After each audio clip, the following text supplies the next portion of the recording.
Aqui no Brasil, as heresias que mais se destacam, elas vieram aí dos últimos, talvez 50 anos, de forma mais acentuada, principalmente nos últimos 30 anos. É a teologia da prosperidade, é a confissão positiva, é a teologia da libertação. Esse é o carro-chefe que foi trazido para o Brasil através de Kenneth Hagin, e até hoje perdura, até hoje tem infestado a nação brasileira. Você primeiro deve saber a origem dessas heresias, que é a teologia da prosperidade. A confissão positiva ensina: declare. Você está doente? Declara a cura, toma posse, pega o que é seu, exige, decreta. Se é pobre, tem que ser rico. Está doente, tem que curar. São mais ou menos o bojo dessa teologia da prosperidade e do positivismo. Mas a maioria dessas heresias tem origem em seitas como gnosticismo, ciência cristã, nova era. Isso tudo não vem do cristianismo. As doutrinas das heresias modernas, elas são muito mais culturais do que religiosas, muito mais culturais do que cristãs. Isso que você vê hoje florescer no Brasil, como teologia da prosperidade, curandeirismo, teologia da libertação, teologia da batalha espiritual, do positivismo, da confissão positiva, ela vem do gnosticismo, da ciência cristã, da nova era. Ela é muito mais cultural do que cristã. E esse movimento, ele convergiu todo no ministério do Kenneth Hagin, que é chamado movimento da palavra da fé, que tem como Kenneth Hagin o seu pai, o seu propagador principal. Esse movimento da palavra da fé, que é de onde origina-se a vasta maioria das heresias do Brasil, ela tem o seu nascimento no século XIX, através de um homem chamado Phineas Quimby. Ele nasceu em Nova Hampshire, Estados Unidos, 16 de fevereiro de 1802. Morreu no dia 16 de janeiro de 1866. Esse homem foi um professor americano, um dos pioneiros das ideias teológicas que deram origem ao movimento do novo pensamento. Vou mostrar aqui um pouco das ideias de Quimby.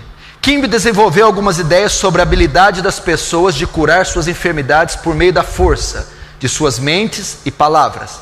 Esta crença em cura derivava da teologia de um Deus amoroso e de uma realidade espiritual mais densa e profunda, mais real do que o nosso mundo. Quimby estudava ocultismo, hipnotismo e parapsicologia. Então eu estou dizendo da onde nasceu o movimento de fé de Kenneth Hagin. Primeiro começou nesse homem, num americano chamado Phineas Quimby. O que ele cria? Quais doutrinas ele sustentava, para você ter uma ideia? Quimby cria que tudo que você pensa, tudo que você fala, você atrai essas coisas para você. Tudo que você declara pode vir à existência. Uma das principais influenciadas por ele foi Mary Baker Eddy, que foi a fundadora das ciências cristãs.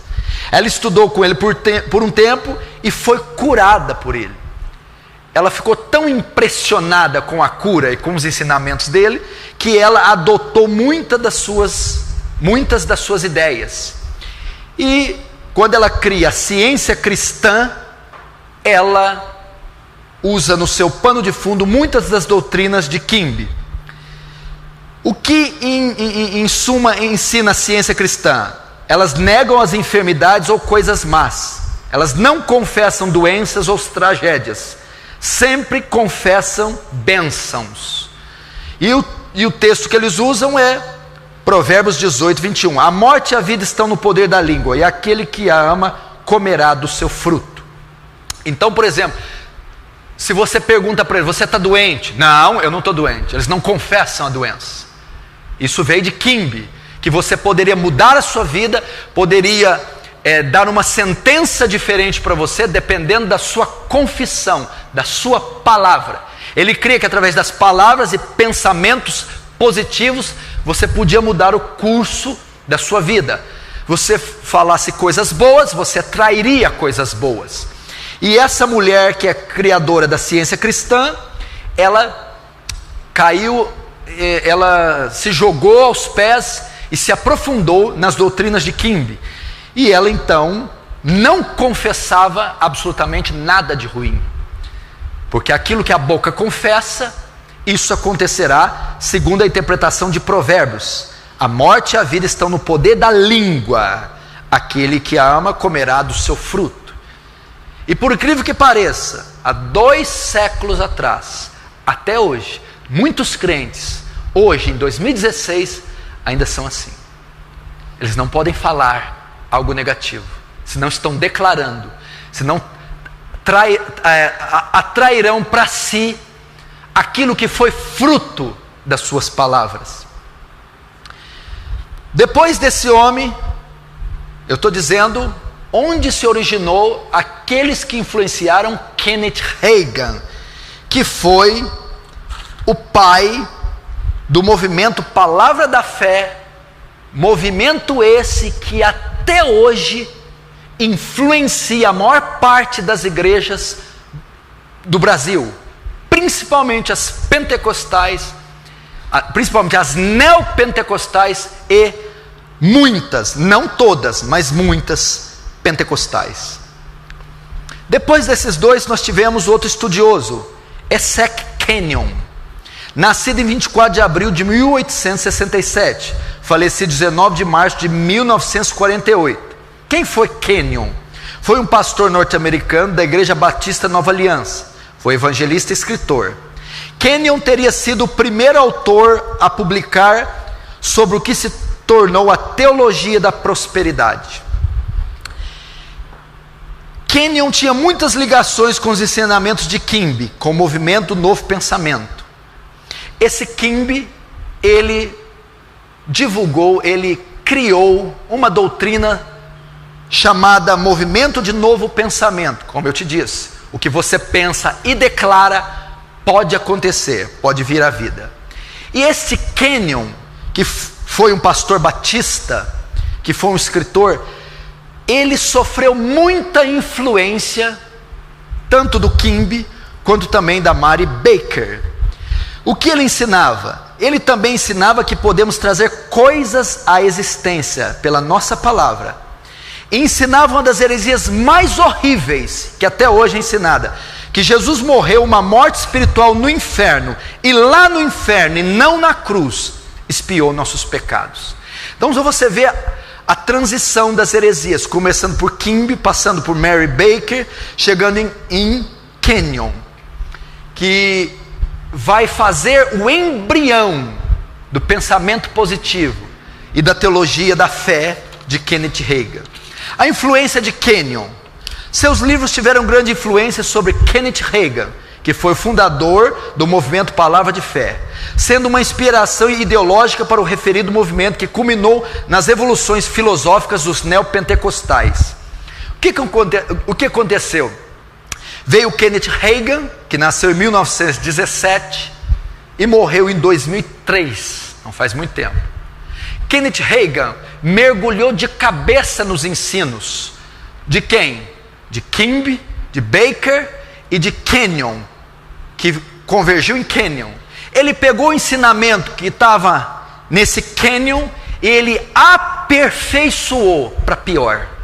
Ele piorou essa confissão positiva, esse pensamento, o pensamento e as palavras, a expiação de Cristo no inferno. Ele piorou isso. Vejam só, houve muito debate sobre a influência de Kenyon sobre o movimento Palavra da Fé.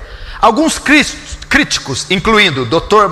McConnell, Dave Hunt e Hank Hanegraaff, defendem que a mainstream do movimento Palavra da Fé plagiou a teologia de Kenyon.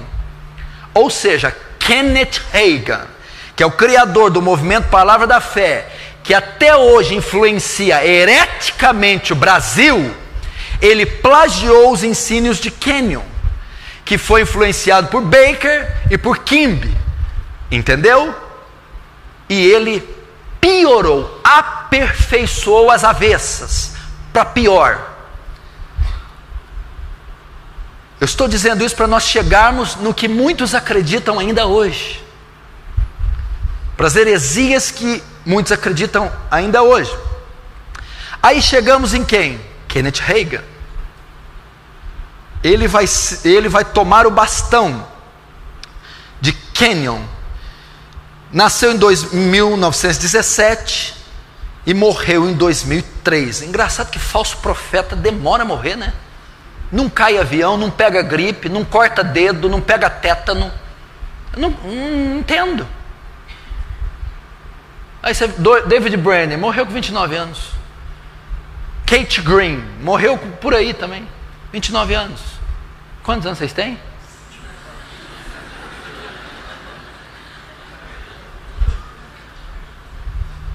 Quer viver muito? Vira falso profeta. Não vira não. Kenneth Hagin, então, 1917, morreu em 2003. Ele foi o fundador, o pai do movimento Palavra da Fé. Eles então pegaram os ensinamentos desse antepassado e os pioraram. A grande parte dos ensinamentos de Hagin vem daquilo que a maioria dos falsos profetas também dizem. Foram revelações dadas pelo próprio Deus. Essa confusão abominável que está no Brasil, em termos teológicos, as aberrações teológicas que você vê no Brasil, a teologia da prosperidade, todo esse pandemônio cristão, tudo isso veio do pai deles, Kenneth Hagin. Teologia da prosperidade, Kenneth Hagin. Confissão positiva, Kenneth Hagin. Batalha espiritual, Kenneth Hagin. Veio dele. E da onde se originaram a maioria das doutrinas de Kenneth Hagin? Foram oriundas dos ensinamentos de Kenyon e das visões que ele teve de Deus. É engraçado você notar que a maioria dos falsos profetas não baseia o seu ministério, não funda as suas igrejas baseado nas escrituras, e sim em revelações pessoais que eles tiveram de Deus, de Jesus ou de um anjo. Você pega Joseph Smith, como que ele escreveu o livro dos Mormons, o fundador do mormonismo? Foi porque ele teve a revelação de um anjo. Você pega tantos outros falsos profetas. Benny Hinn diz ter falado várias vezes com Cristo, com o anjo, e até ter visto o Espírito Santo de forma corpórea. Kenneth Hagin fundamenta nisso. Hagin afirma que Jesus apareceu a ele fisicamente pelo menos 8 vezes. R.R. Soares é o maior propagador do ministério de Kenneth Hagin no Brasil. Esses livros na década de 80, 90, venderam aos montões. Milhares de cristãos em todo o Brasil possuíam na sua estante livros do Kenneth Hagin. O evangelicalismo brasileiro foi influenciadíssimo pelas doutrinas de Kenneth Hagin. E Kenneth Hagin fundamentou seu ministério em quê? Em hereges, em seitas e em visões mentirosas.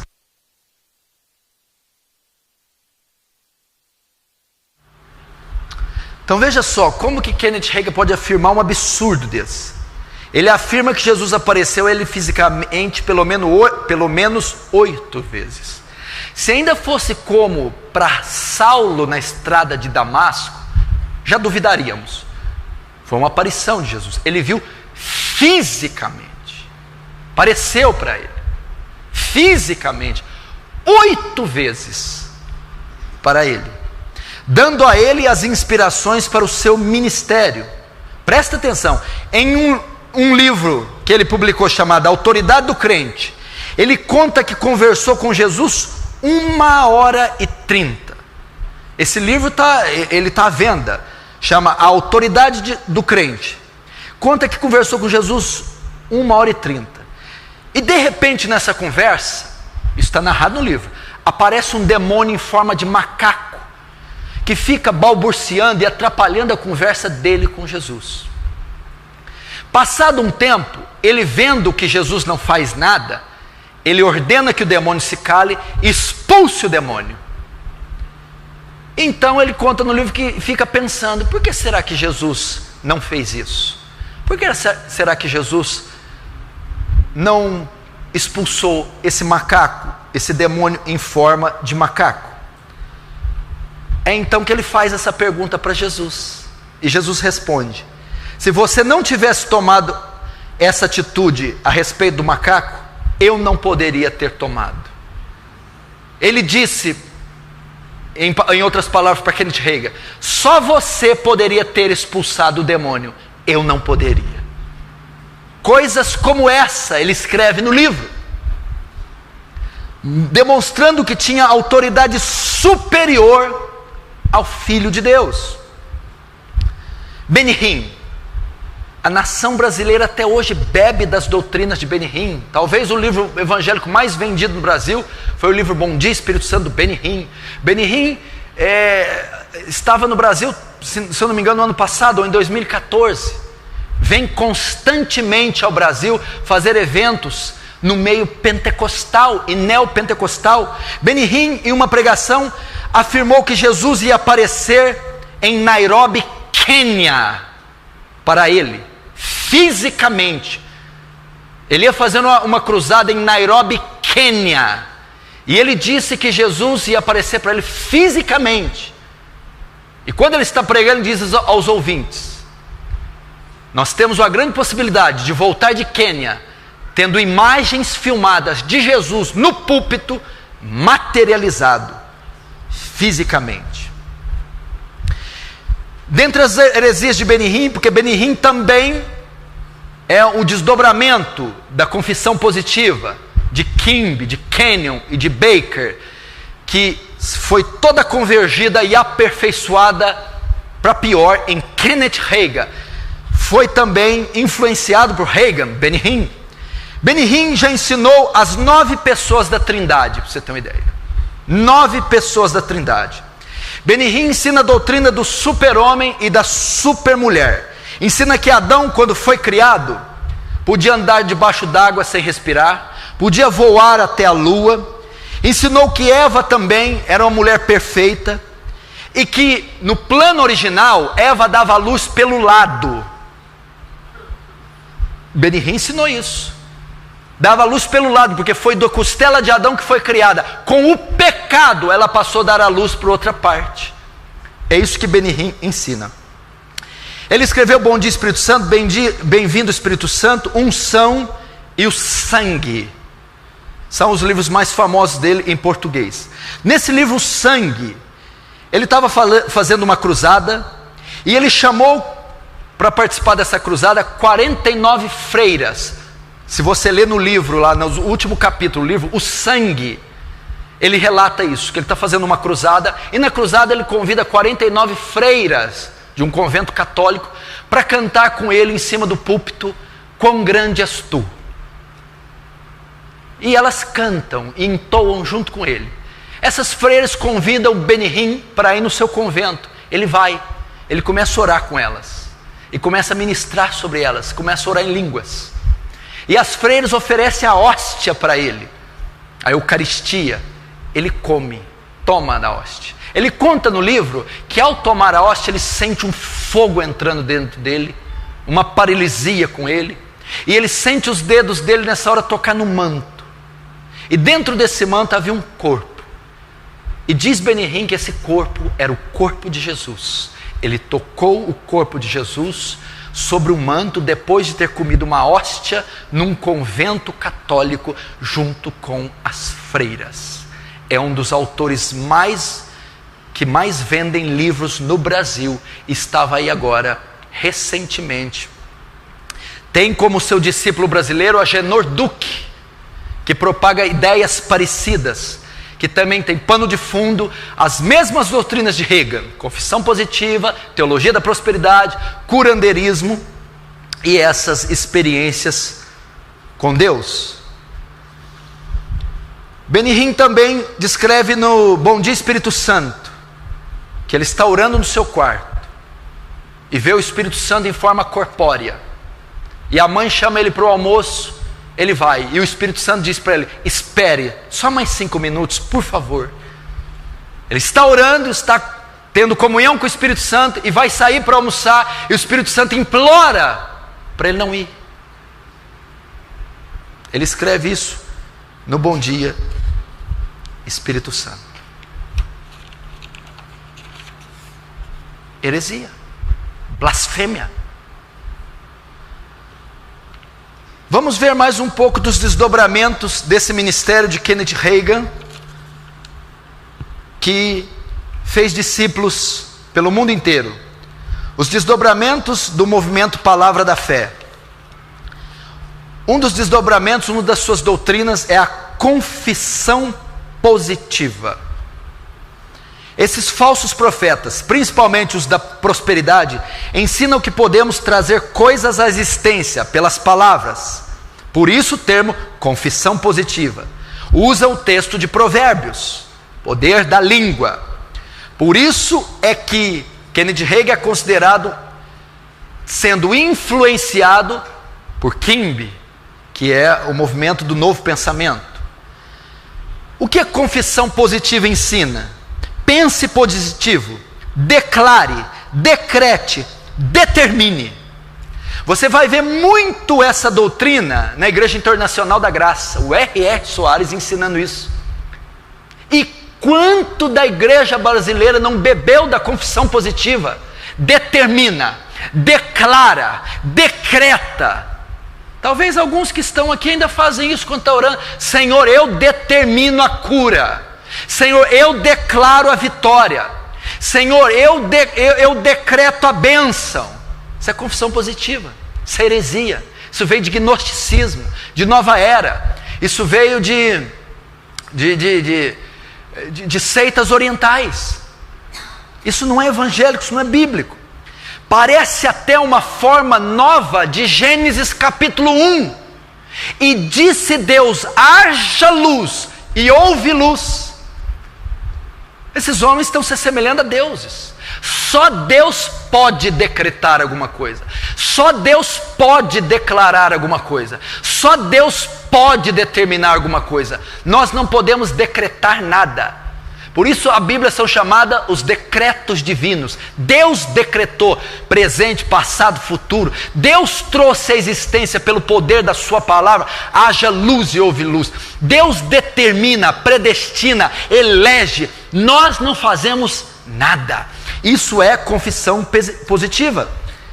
Pense positivo, decrete contra doenças, determine contra a pobreza, contra a miséria, contra tragédias. Então você usa a boca para declarar, para determinar contra tudo que é mal e a favor de tudo que é bem. Por exemplo, declare prosperidade, declare vitória, declare um bom emprego, declare saúde, declare felicidade. Confissão positiva. E quem bebeu disso aqui até o pescoço? Neopentecostalismo e pentecostalismo principalmente, e até muitos círculos tradicionais. As pessoas vão orar assim. Elas não sabem orar, elas não leem a Bíblia, elas não sabem doutrina nenhuma, mas elas sabem determinar. Toma posse, pisa nas águas, declara, é seu, está derrotado. Tudo confissão positiva. Tudo gnosticismo, nova era. Tudo influência das ciências cristãs. Não é evangelho. Não é a palavra de Deus. O R.R. Soares, para você ter ideia, ele ensina assim: você jamais pode colocar na sua oração: Senhor, se for da tua vontade. Se você orar e colocar se for da tua vontade, você já decretou a derrota. Heresia. Blasfêmia. Pai nosso que estais no céu, santificado seja o vosso nome, venha a nós o vosso reino, seja feita a tua vontade, assim na terra como no céu. Ele diz que você não pode falar isso, porque quando você diz, Senhor, faz a tua vontade, é falta de fé, você está descrendo. Você tem que determinar. O RR chega a ensinar que você tem que exigir de Deus, pressionar Deus, pôr Deus na parede. Declara a cura, declara a bênção, declara a vitória. Quem ensina isso? Edir Macedo, R.S. Soares, Benny Hinn, Kenneth Hagin, Kenneth Copeland, Joel Osteen, Joyce Meyer, os apóstolos modernos, apóstolo César Augusto, apóstolo René Terranova, apóstolo Estevão Hernandes e outros pequenos apóstolos. Todos estão até o pescoço da confissão positiva. Declare. Pra você ter uma ideia, Joel Osteen, um pastor norte-americano, ele disse: sabe por que Deus deixou Zacarias, pai de João Batista, mudo? Vocês não vão acreditar o que ele falou. Lembra-se que o anjo foi dar a nova a ele que a esposa dele ia conceber e dar um filho varão, João Batista. E ele duvidou, disse que já estava velho. A Bíblia diz que o Senhor fez com que ele ficasse mudo e voltasse a falar só quando o menino nascesse. Joel Osteen diz por que fez isso. Sabe por que Deus deixou Zacarias, pai de João Batista, mudo? Foi porque as palavras negativas de Zacarias iriam mudar os planos de Deus. Para evitar que Zacarias confessasse algo negativo, Deus deixa ele mudo. Porque as palavras do homem têm poder, e se ele falasse algo contrário, poderia mudar a vontade de Deus e impedir a vontade de Deus de se cumprir, pelo poder que as palavras têm. Ou seja, as palavras do homem, esse movimento ensina, são tão poderosas que tem mais poder do que a vontade de Deus.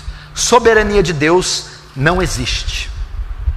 Joel Osteen, um dos maiores falsos profetas em vigência.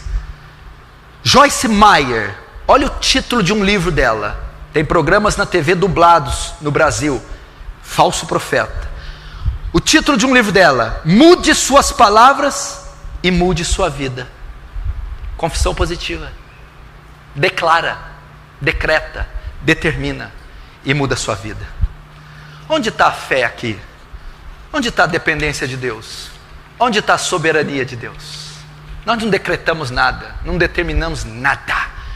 Nós nos humilhamos como pecadores e Deus opera por sua graça. E Ele pode responder uma oração ou não. Ou não. Outra doutrina desse movimento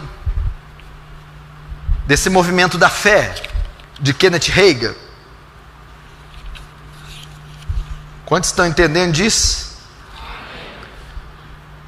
Outra doutrina desse movimento, palavra da fé, doutrina dos pequenos deuses. Para você ter uma ideia, eu estou pregando aqui sobre os falsos profetas, que à medida que o final se aproximasse, eles iriam emergir, brotar, iriam infestar a terra. Falsos profetas, eles não são convertidos, eles não são salvos, eles não têm o Espírito de Deus, eles só têm uma função: enganar, falsificar a fé, distorcer a graça, prostituir o Evangelho. E eu entrei numa raiz, numa vertente dos falsos profetas, que talvez é a mais forte, a teologia da prosperidade, a confissão positiva, que teve como seu pai Kenneth Hagin, um dos maiores influenciadores da doutrina da igreja brasileira. E outra dessas falsas doutrinas, doutrina dos pequenos deuses. Eu ouvi isso há 14 anos atrás, em uma igreja que eu congreguei. Eu ouvi que eu era um pequeno Deus. Eu sei disso aqui, eu aprendi isso aqui. Eles ensinam que se você é cristão, você é um pequeno Deus. Um pastor americano chamado Creflo Dollar olha o nome dele, pastor norte-americano, afirmou, ele comentou sobre Gênesis 1, 26, 27. Façamos o homem a nossa imagem e semelhança. Olha o comentário que Creflo Dollar diz: cada animal foi criado segundo a sua espécie, na criação. O ajuntamento deles resultaria em um animal da mesma espécie, não é isso? Animais da mesma espécie produz seres da mesma espécie. Olha onde ele foi para fundamentar a doutrina dos pequenos deuses.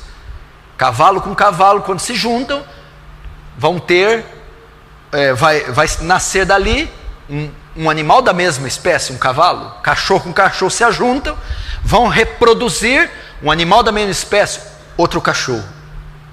Olha o que ele vai dizer: quando a Trindade se ajuntou para criar o homem,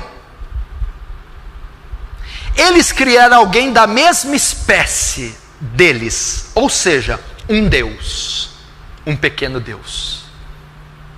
Lembra que eu falei? Concupiscência da carne, concupiscência dos olhos, soberba da vida. É o que essas doutrinas ensinam. Confissão positiva, o que é isso? Concupiscência da carne. Teologia da prosperidade, concupiscência dos olhos. Está vendo o Rolls Royce? Creia que ele é seu. Está vendo a mansão? Creia que ela é sua. Agora, a doutrina dos deuses, dos pequenos deuses. Você não é qualquer um não, meu chapa. Tu é um Deus. Tu manda e desmanda, tu decreta. E olha a interpretação falaciosa. Nós somos oriundos do conselho da Trindade. Logo, nós temos natureza divina. Eles dizem que Adão foi assim. Adão não era como Deus, não tinha reflexos de Deus.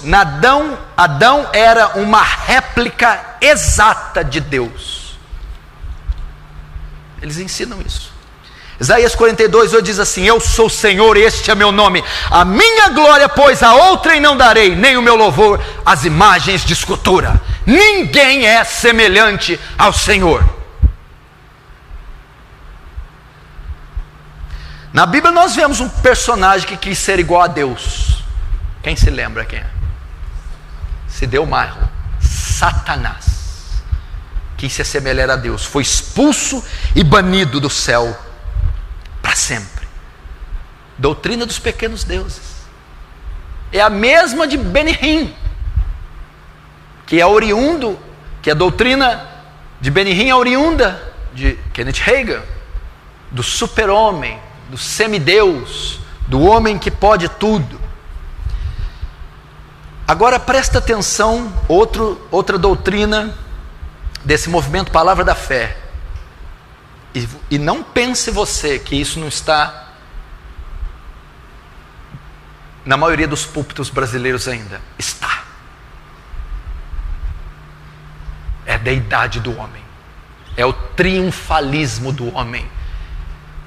Meu irmão, hoje o que está dentro dos púlpitos é o humanismo. O que é isso? Deus, o homem é o centro do culto, o centro do louvor, o centro da pregação, o centro da conferência. O humanismo colocou Deus no centro. Junto com essa doutrina, dá superpoderes ao homem, os quais ele não tem. A doutrina da queda, olha isso aqui que eles ensinam. Adão era Deus, uma réplica exata de Deus.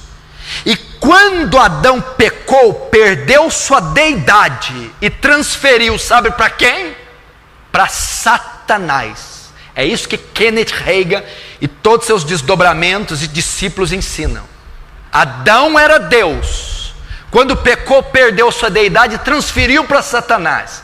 Quando ele transfere para Satanás, Satanás expulsa Deus da terra, do mundo, sendo ele o Deus legítimo da terra. Deus então não pode interferir na terra, porque o seu Senhor é Satanás.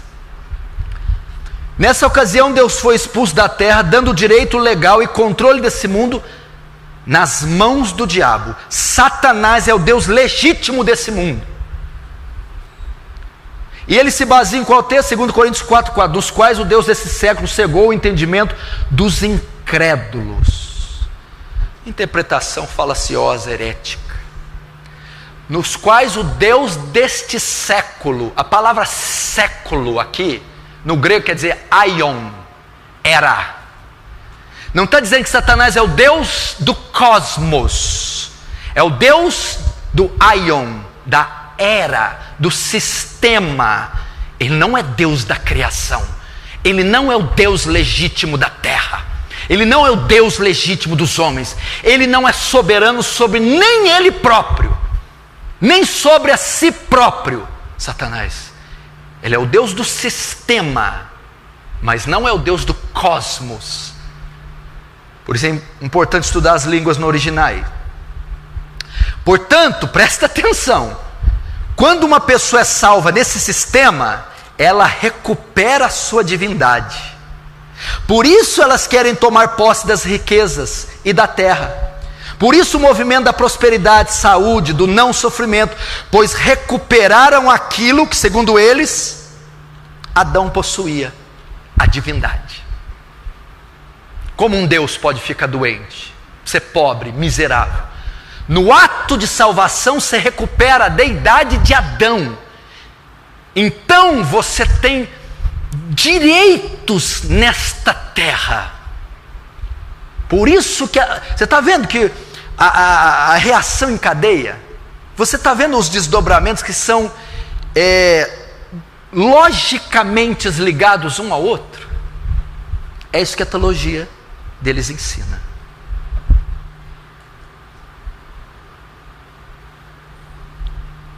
Myles Munroe, a respeito disso, sabe o que ele diz? Myles Munroe, ele difundiu muito a sua doutrina aqui, através do ministério do Silas Malafaia. Malafaia foi responsável por trazer ele aqui várias vezes. Recentemente sofreu um acidente de avião, morrendo com a sua família. Ele disse, numa conversa com Benny Hinn, que Deus não pode interferir nesta terra sem a permissão do homem. Deus não pode interferir na terra sem que o homem deixe. Está cheio de palestras deles no YouTube e livros dele, que ele esteve aqui há 2, 3, 4 anos atrás. Falso profeta. Ensinou uma blasfêmia. Salmo 115, 3. Mas o nosso Deus está nos céus e faz tudo o que lhe apraz. Tudo o que Deus quer, faz como quer, quando quer, sem pedir permissão para ninguém.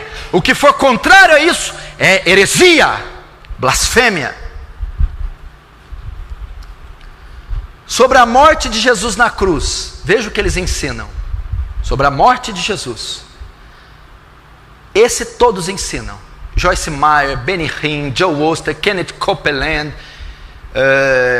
todos esses falsos profetas ensinam. Kenneth Hagin ensinou.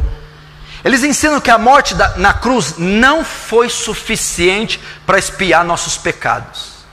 Ela foi só o início. Jesus teve que descer ao inferno, sofrer, ser atormentado, e lá morreu espiritualmente. Lá morreu espiritualmente e perdeu a sua deidade.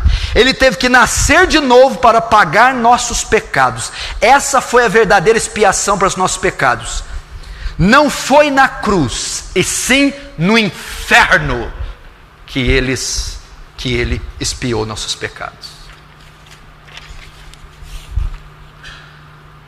Dá para você ler um livro desse? Crer num negócio desse? Todos esses falsos profetas ensinam isso. No Brasil, o maior difusor de Kenneth Hagin, R.S. Soares, aquele que mais publica livros sobre Kenneth Hagin. Valnice Milones era missionária da Convenção Batista Brasileira durante 14 anos em Moçambique. Depois rompeu com a Convenção Batista e bebeu muito dos ensinos de Kenneth Hagin. Voltou ao Brasil e para defender questões judaizantes.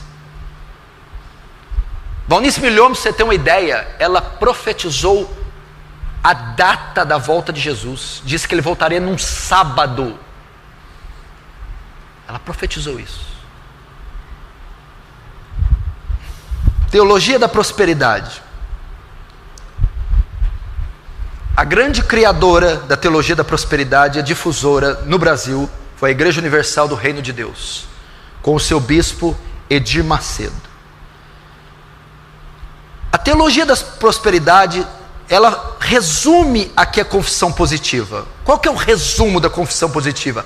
O cristão tem que ser próspero financeiramente e livre de qualquer sofrimento das enfermidades. Esse é o resumo. É crente, não pode ser pobre. É crente, não pode ser doente. É crente, não pode perder o emprego. É crente, não pode sofrer. Esse é, em suma, o pilar principal da confissão positiva. Eles tiram essa ideia de Isaías 53, mas ele foi ferido por nossas transgressões e moído por nossas iniquidades. O castigo que nos traz a paz estava sobre ele, e pelas suas chagas, pisaduras, fomos sarados. Olha lá, ó. A expiação na cruz não garante só perdão dos pecados, mas cura de enfermidade, segundo Isaías 53. Mas não é essa a interpretação. Feridas aqui está falando de pecados. É o que Pedro vai dar. A interpretação está em 1 Pedro 2,24. Levando ele mesmo no seu corpo, os nossos pecados sobre o madeiro, para que mortos pelo pecado pudéssemos viver para a justiça. E pelas suas feridas foste sarado. Sarado do quê? Do pecado. A ferida aqui é iniquidade. Então a expiação não garantiu cura, garantiu perdão dos pecados. Eu creio em cura? Creio. Deus pode curar? Pode. Pode curar em resposta à oração? Pode. Mas ele não disse que ia curar todo mundo. Não disse que a cruz garantiu a saúde de todo mundo. A cruz garantiu a redenção de todo o que crê. Então, esse é o carro-chefe da confissão positiva, propagada pela Igreja Universal de Deus, que tem o seu chefe Edir Macedo. Deus não quer que você sofra. Deus não quer ver ninguém pobre. Deus não quer ver ninguém doente. É a vontade de Deus que todos prosperem, que todos enriqueçam e que todos sejam curados e que ninguém sofra. A máxima da teologia da prosperidade é: exija seus direitos diante de Deus. E aí vai. Tem tanta coisa para falar aqui. Paul Yang-Shu. Quem aqui conhece o livro dele, Quarta Dimensão? Ele é pastor da maior igreja do mundo. A igreja dele tem 1 milhão de membros na Coreia do Sul, mais de 1 milhão. No seu livro Quarta Dimensão, ele estava orando e pedindo para Deus uma escrivaninha, uma cadeira com rodinha e uma bicicleta, quando era mais novo. E Deus não respondia. Ele escreve isso no seu livro Quarta Dimensão. Foi então que Deus vem e ele fala assim: olha, eu não te respondi porque você não é específico. Eu não sei o que você quer, se não é específico, seja específico. Ele então diz: olha, eu quero a cadeira com rodinha cromada, a bicicleta assim, com um monte de catraca, e a escrivaninha assim, assim, assado. Aí ele recebeu. Então ele diz: quando você for específico, declarar, tudo vai acontecer. Livro Quarta Dimensão. Heresia. Estou terminando. Esses são alguns desdobramentos dessas seitas, dessas heresias. Nós estamos aqui para denunciar esses falsos profetas. Eu só mostrei a ponta do iceberg, só um fio de cabelo do que está aí em nossa nação. Nós não podemos nos calar. Nós não podemos assistir eles fazerem isso com a fé. Eles estão vituperando a cruz de Cristo. Eles estão escarnecendo o Espírito Santo. Estão profanando o sangue da nova aliança. Estão calcando os pés o Filho de Deus e o Espírito da graça. Estão levando multidões para segui-los.